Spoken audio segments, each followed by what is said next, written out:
And in our email, you said that you would. I have them, no problem. I'll put them up. Just give me a second.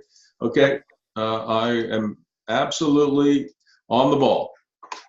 So let's see. So first there were these photos. Can you see it okay, Rick? Absolutely. So do you want to describe this photo?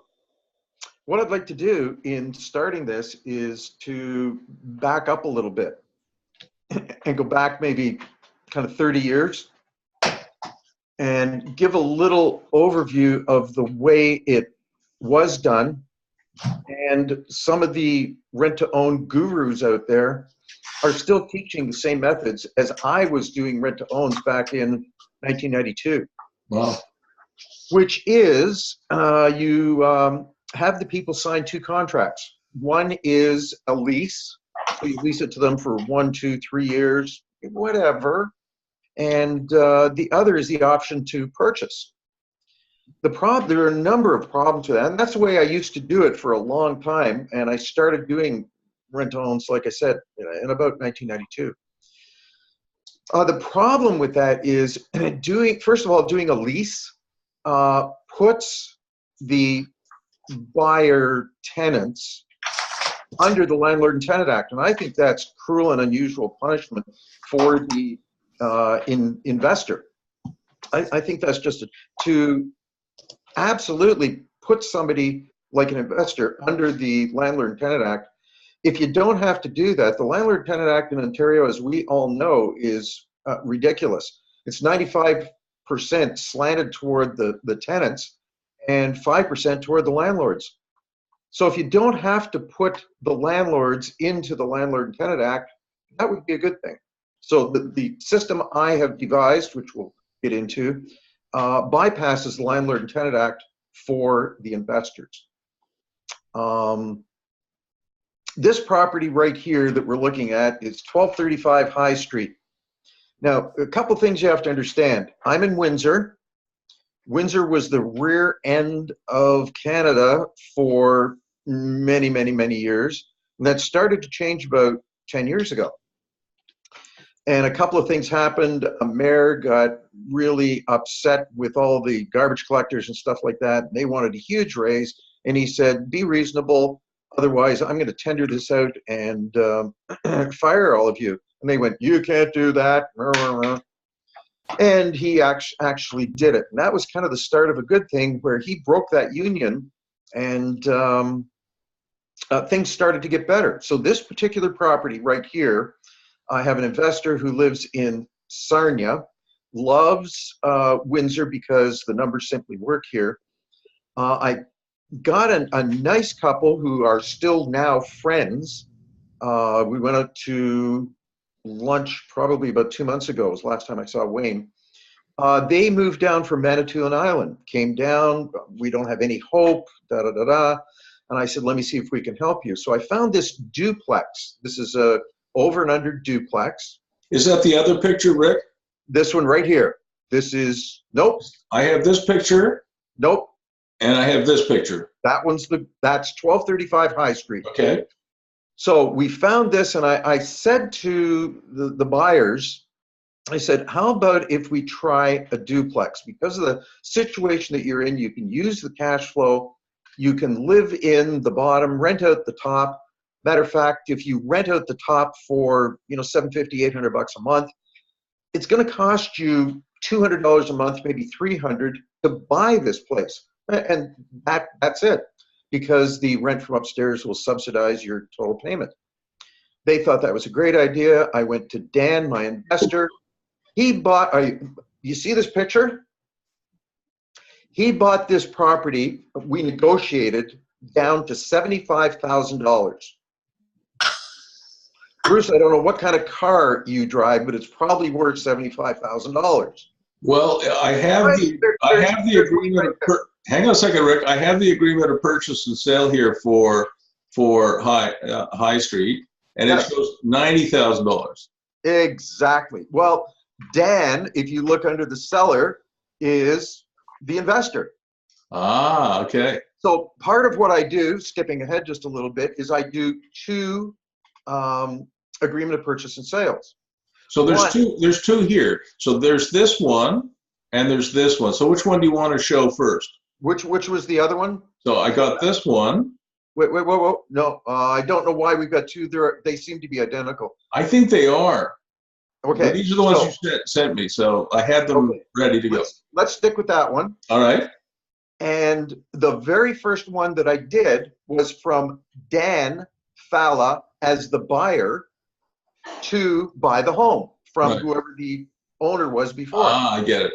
And so Dan bought this place for $75,000.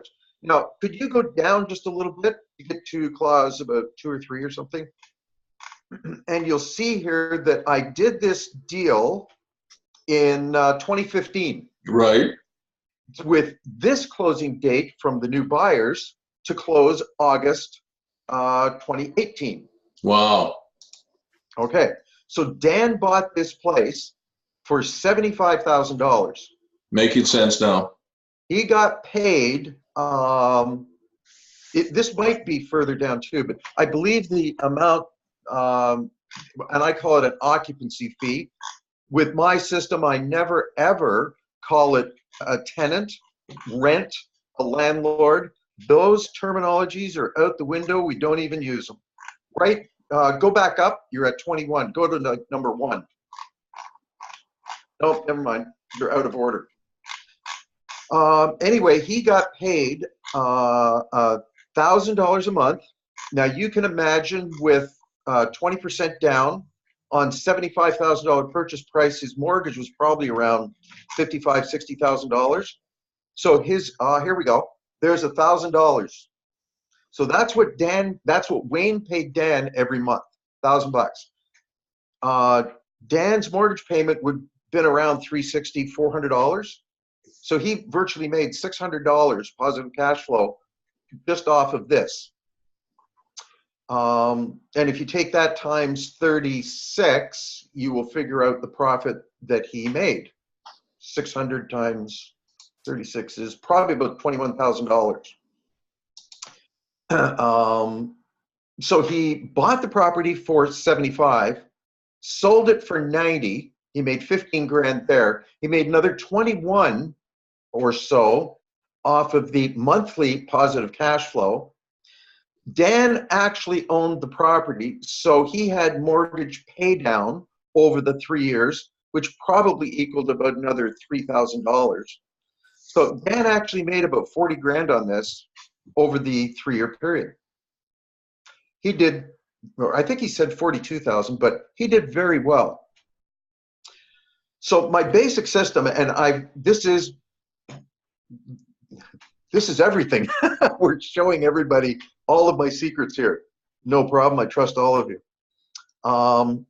They didn't have a down payment. If you could hang on and look at number 2, Bruce. When people don't have a down payment, and if the investors agree, I arranged for them to pay Dan an extra over and above everything else, an extra $200 a month. Now, at the end of the 3-year period, that means they had he had been paid $7,200. He didn't have to come up with the cash, and he didn't have to keep the $200 a month. He actually, every month, got to spend that money. And at the end of this whole thing, probably if you go back up to deposit on the first page of the agreement of purchase and sale, it will show there, sorry, that's $2,000. It's probably, again, around number 1 on the Schedule A. But all he does, instead of coming up with the cash, is credit the buyer with $7,200. And do you notice, guys, that the deposit here of $2,000 from the rent-to-own client is paid to Dan? It's paid to the rent-to-own investor, as opposed to Century 21 or Rick Rose's brokerage. Yep. So actually, there was $9,200, the $7,200 that they saved over the 3-year period per month at $200 per month, plus the $2,000. They had $9,200 going against a $90,000 purchase price. At the end of this whole thing, they only had to qualify for about an $80,000 mortgage, 78. So what is the advantage from the point of view of the buyer? This really is for, and I know you'll understand the terminology. Some people have a tenant mentality, and some people just get slapped up the side of their head because life happens.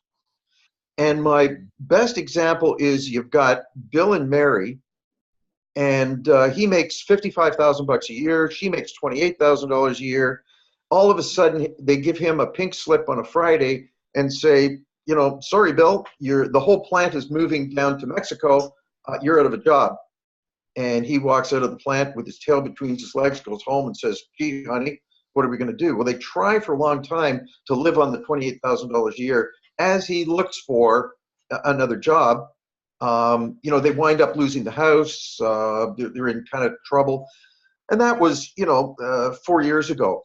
Somehow they find me and say, look, we've been living in a rental home. The rents are crazy. We really want to buy a home, but either the banks or CMHC, typically these days CMHC, won't give us a mortgage yet.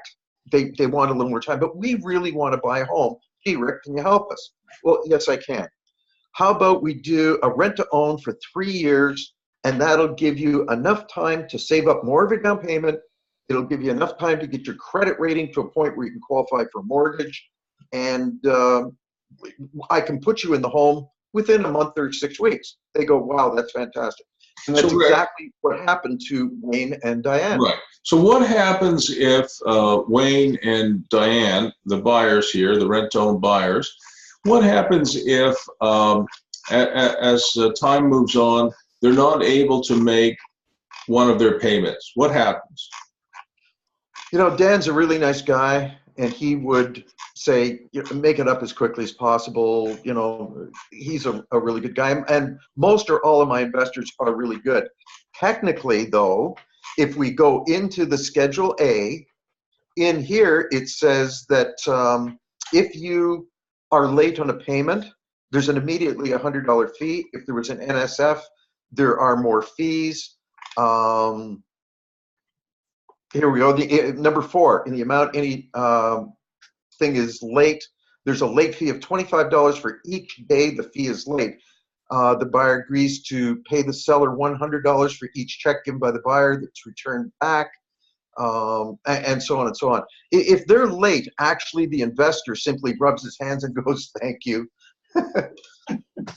So one of the things that I don't like about the rent to own is, from the buyer's point of view, if I was advising or coaching somebody who has a decent income, but they've fallen on hard times for some reason, and sometimes it happens to good people, I would probably put in here the same thing that you would see in a bankruptcy proposal. In other words, if you have a moving window of 3 months. In other words, what I would probably put in here if I was coaching somebody is that if they missed a payment, they have a 3-month window to make it up. And I don't mind the late fees. I understand the late fees.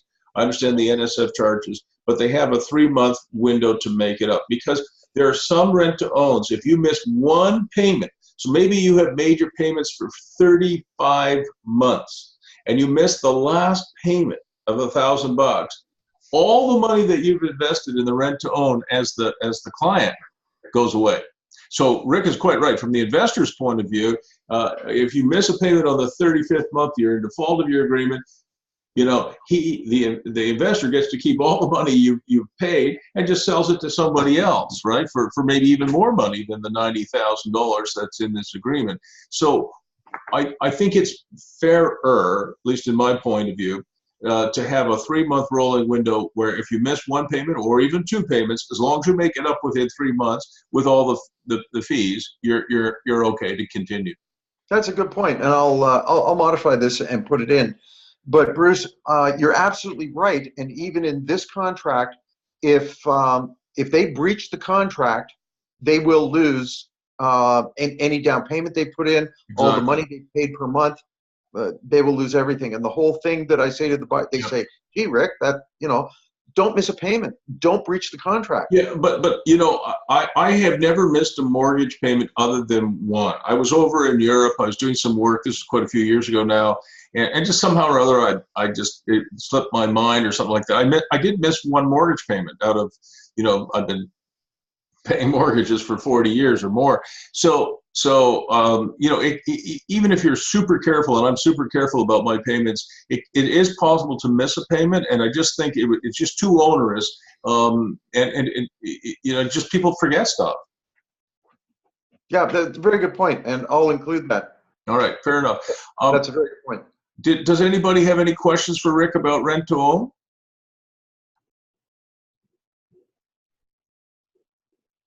We must be doing good. Yeah. So Rick, you have one more piece of paper here. What was this about? That's for an investor, and this is an actual property, and the other picture of the White House is 6327 Taylor. All right. Do you mind going through this as well? Please, let's do this one.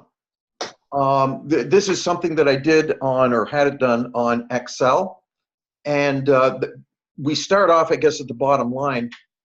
For the investor, the annual rate of return is 53.25%. That's incredible. And that's with this particular property, but that's typical of all rent-to-owns. Wow. And again, as Bruce is teaching, that's simply leverage, because the investor's not paying $135,000.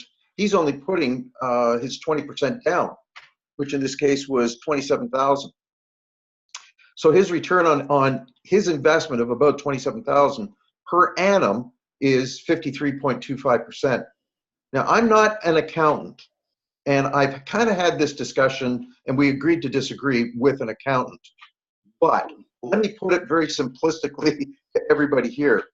If this guy puts in $27,000, at the end of 3 years, after the deal closes, he gets, for example, with that other one, between the 90 and the 75, he'll get his $15,000, plus he gets his 20% down payment back. Right. So if Bruce put $27,000 in, got paid $30,000 over the 3 years, and at the end of the 3 years got his $27,000 back, what's the rate of return? We can argue that, but I say it's infinity, because basically the day after it closes, the fact is you put your money in, you got your money back, so you put nothing in basically, and you made 30 grand. Well, you didn't have use of those funds for the term. You didn't. But you put 27 in, you got your 27 back, and you made 30 grand. Oh, I know. It sounds great. Pretty good deal for the investors. I have a question. Yep. If you're brokering all this, right? You're putting the investor together with the. I advertise for the buyers. Yes. The investor is my client. So let's approach that right now. How do I get paid out of all this stuff? Exactly. That's what I want to know. Because I'm a realtor and I have the ability to take the investor and sell him a property that he's going to do a rent to own with the buyers, the only thing that I do, or the only way that I make money, is by the commission on selling the house. With one exception, back here in number 1 or whatever it is in the Schedule A, for utilizing the system that I've developed, I charge the investors $1,000 for utilizing my system. So the investor will pay me $1,000. I make the real estate commission, and that's all I make. On the agreement of purchase and sale that you just saw, the one for $90,000, that closes 3 years into the future, I don't make money on that. I do that as a favor to the investor as part of my system. Wow. So what Rick's saying there, Eva, is he doesn't double dip on this thing. Right. He gets paid one real estate commission when the investor buys it, not when he sells it. Right. Okay, that's for a realtor, you're making a commission, but I know people who aren't realtors, but they're doing this as they're kind of like a broker. They're in the middle. Well, I've known some too, and I've also known some people who were fooling around with rent-to-owns who've been charged by RICO Yeah. for trading in real estate. So they have to be really careful. Oh, Fortunately, I'm a realtor. okay. Okay, so there is a loophole there. And again, how do I make my money? I sell the investor a house. Mm-hmm. So whatever the commission is. And let me tell you, for Dan, me selling him a $75,000 place, I didn't make much. You got a cup of coffee. Exactly. Exactly. So Fortunately, I think you know, the only change I would make to this model is in fact the way you're compensated. I think that needs to be looked at again, because you know, you're finding these investors, you're finding the clients, you're finding the properties, you're doing all the work. So I think it's great that you get a commission when you help your investor buy the property, and I think $1,000 fee is fine. But I would ask for some kind of, because you're staying with this all the way through until it's completed after 3 years, correct? that is correct. Let me add on one thing that Dan actually phoned. This closed last August. Yeah. This closed. Dan jokingly, but not really, called me somewhere around August 1st and said, "Hey, Rick, is there any way that I can get out of this deal?" That's what I was afraid to hear. No, he was half kidding, because the market in Windsor has gone up so substantially. Unbelievable. Yes. Yeah. I heard this morning, and I still haven't checked it out, Windsor went up 20% Yeah. in 2018, and it's scheduled to go up another 15% this in 2019. But so Dan phones me and says, any way that we can get out of this deal? And I said, there really isn't. And then Wayne phoned me and said, could we make a slight adjustment to the agreement of purchase sale? I did up an amendment, and it was basically nothing. The day that they closed, Wayne had an appraisal done on the property. Wow. He just bought it for $90,000, and 10 minutes later, it was worth $141,000. Wow. So, But what I'm saying though, Rick, is I'm thinking about you now. Yeah. I think that you should get a fee of $1,000, whatever it is. If that's fair, then fine, for doing the homework, and get a realtor fee. That's great too. But I think you should get a monthly fee, because I can tell you, you know, as a realtor, you know, if I was involved in something like this, I am absolutely sure the investor and the non-tenant tenant, and the buyer will be calling me, you know, all the time whenever there's an issue. So you know, I don't think it would be out of line for you to get paid almost like a property management fee. So the buyer here was paying $1,000 a month occupancy fee, right? yep. And I don't think it would be unfair for you to say, I want 5% of that. Yeah. You know, I mean, a property management fee would be anywhere between 5 and 8%. I probably wouldn't charge 8%, because that is very active property management, but I would probably charge a 5% fee. So that's not a whole lot of money, but it's $50 a month for you. Times, you know, 10 or something. Yeah, and if you were doing 10 of these. So as you know, Rick, I have said a number of times that it's my opinion that realtors should be using this kind of model that I'm talking about. So whether it's a rent-to-own model or something that I've coined now, or I talk about as the makeover model. Trish and Guillaume, I don't think you were on the call last week, but one of the things I've been asked to do many times is teach people how to flip houses, and I have said no for you know, for years, and I relented in the last few months. But I said, I'm not going to teach you how to flip houses. I'm going to teach you a different model, and the model is what I call the makeover model.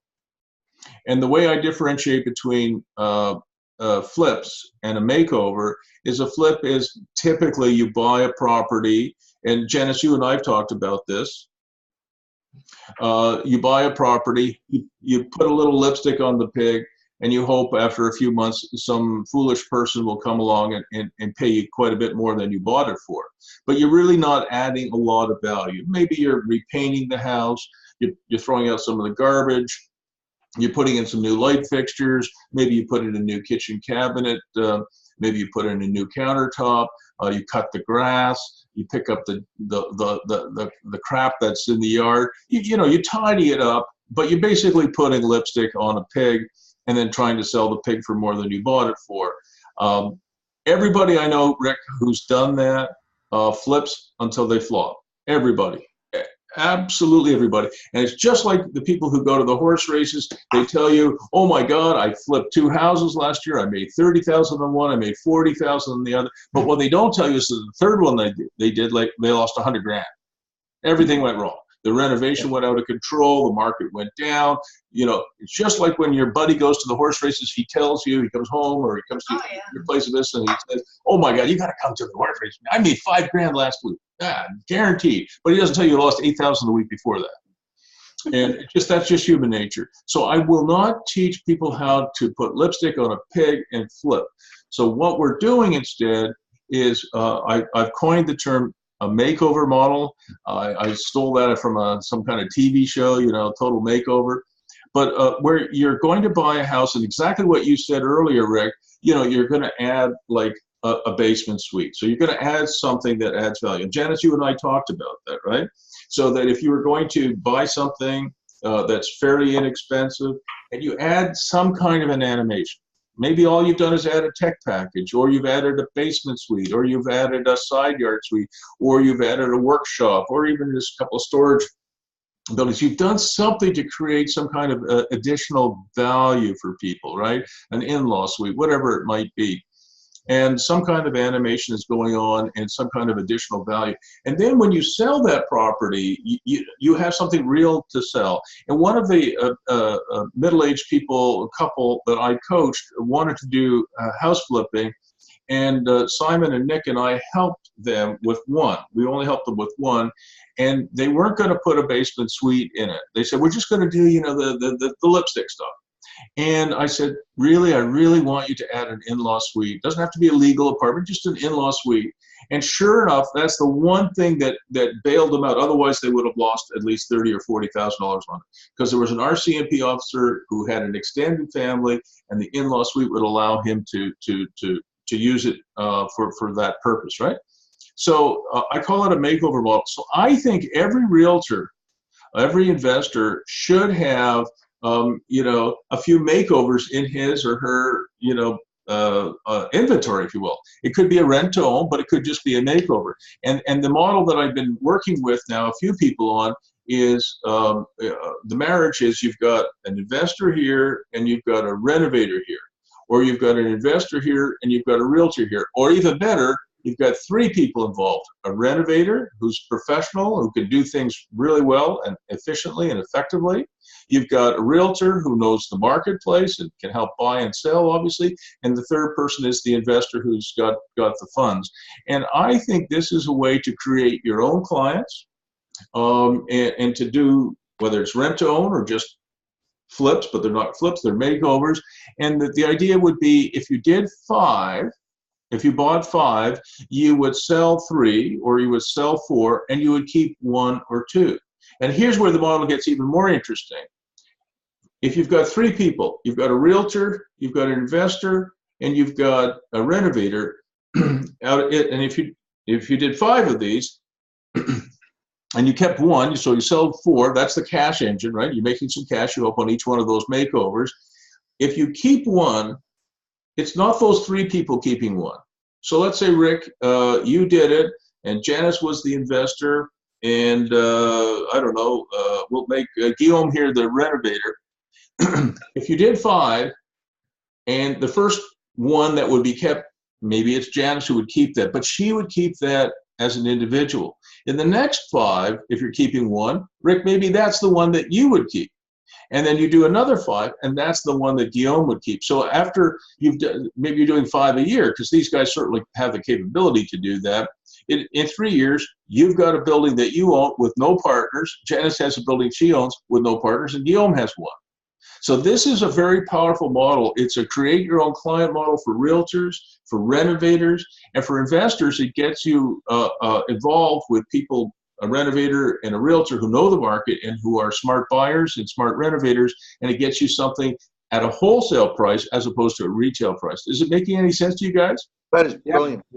Yeah, so that's something, Rick, you're a realtor and you've got lots of experience. That's something, Janice, that I know you're interested in. Maybe Eva is interested in, and Nick and Simon, well, you know, you already are doing something a little bit different than that, but something similar starting February 1st. So that is what I call the makeover model.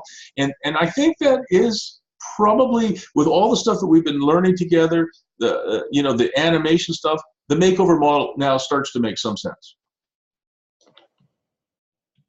All right, any questions on that? Okay, I had one last thing to do tonight, and then I'll let you guys go. And by the way, I want to give Eva props tonight, and Trish, I think, as well, and Guillaume props tonight, because the only people who are giving me assignments so far is Eva, and then I got some today. I haven't marked them yet. I marked yours, Eva, but I haven't marked Guillaume and Trish's yet. But I would like some assignments back, gentlemen and ladies. All right, so there's one more thing I wanted to show you guys. I'll share my screen here if I can.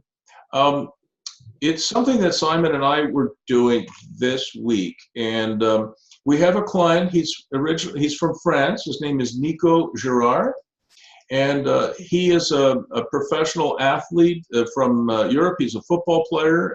That's soccer in the UK. Sorry, in France. So was a very accomplished high-level football player in France, and then a coach.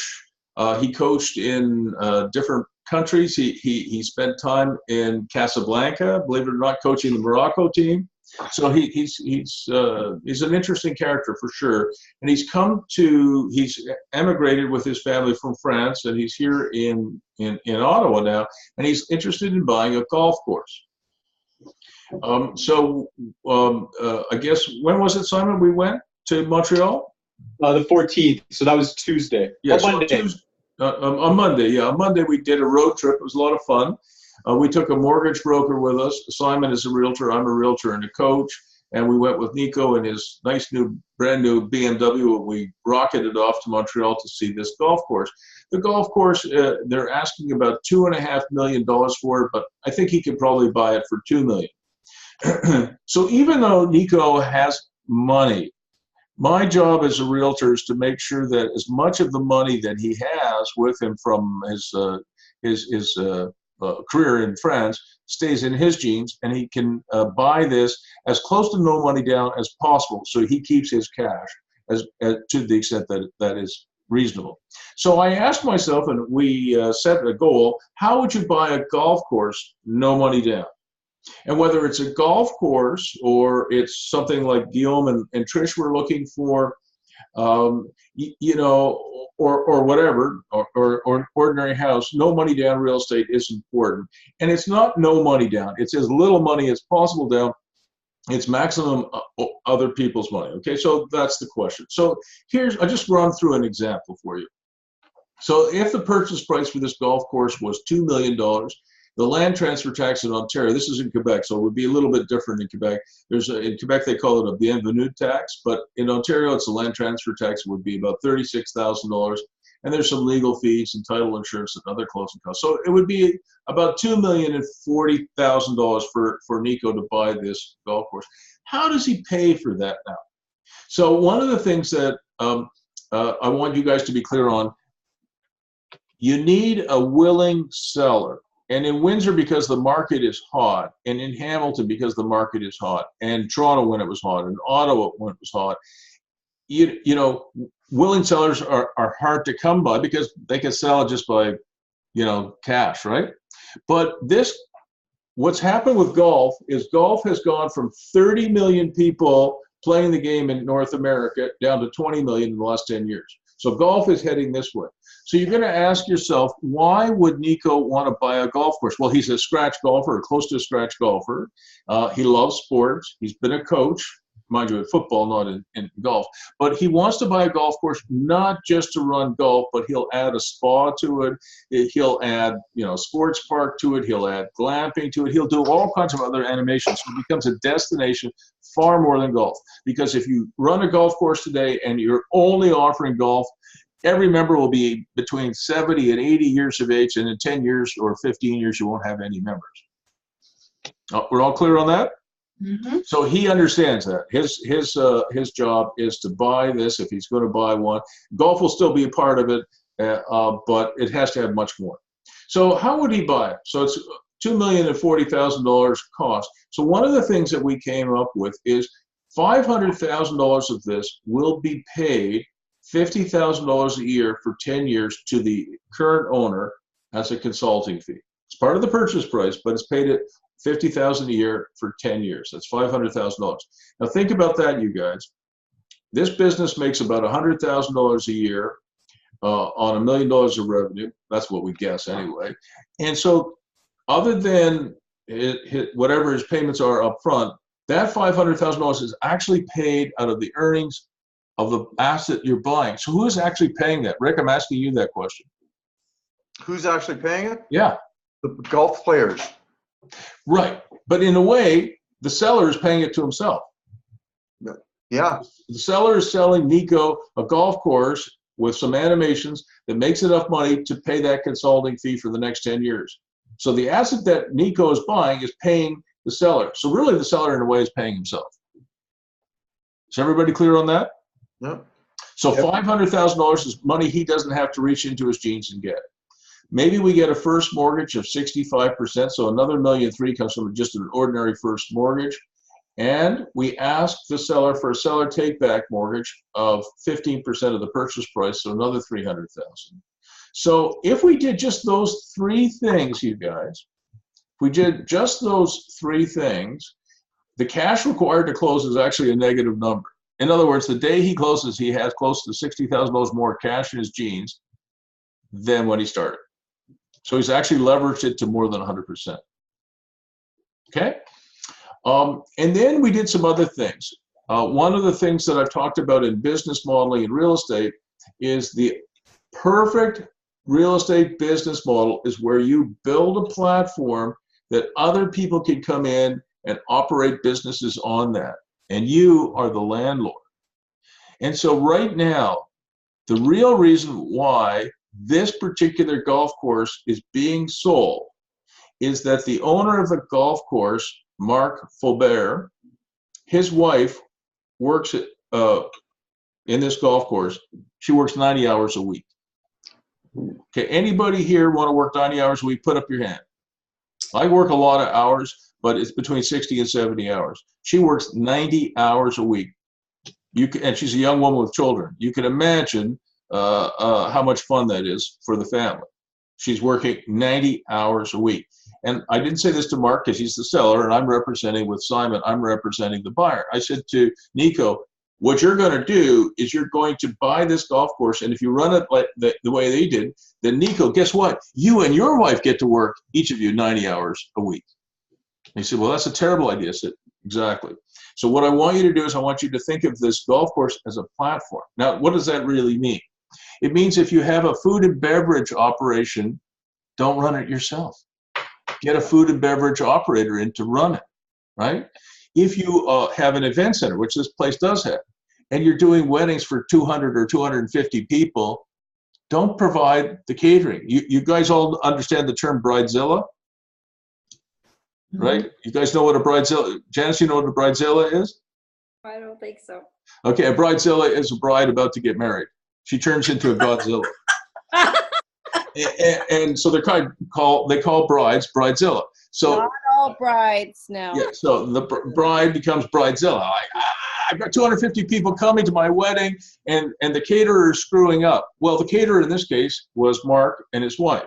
So when they do weddings, they do events, the event manager, the bride, the bride's entourage, they all ride herd on you. So that's why you're working 90 hours. They're both working 90 hours a week. Makes no sense at all. So if your food and beverage operations, your catering, your event center, they're all leased to third parties. your spa.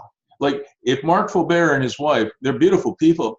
If they were to do a spa, they would run it themselves. And guess what? Instead of working 90 hours, they would have to work 110 hours or 120 hours each. Well, it's impossible, right? They just would die from that. So you build a platform and you reduce the complexity of your business. Now, here's the neat thing about it. What I was explaining to Nico, he's saying, well, how am I going to find the money to fit up the spa? How am I going to find the money to improve the food and beverage operations? You guys should know the answer to that. What is the answer to my question? Private money. Put up your hand, one of you guys. Private money. No. You get a D on your assignment there, Janice. Sponsors. Sponsors? Sponsors, maybe.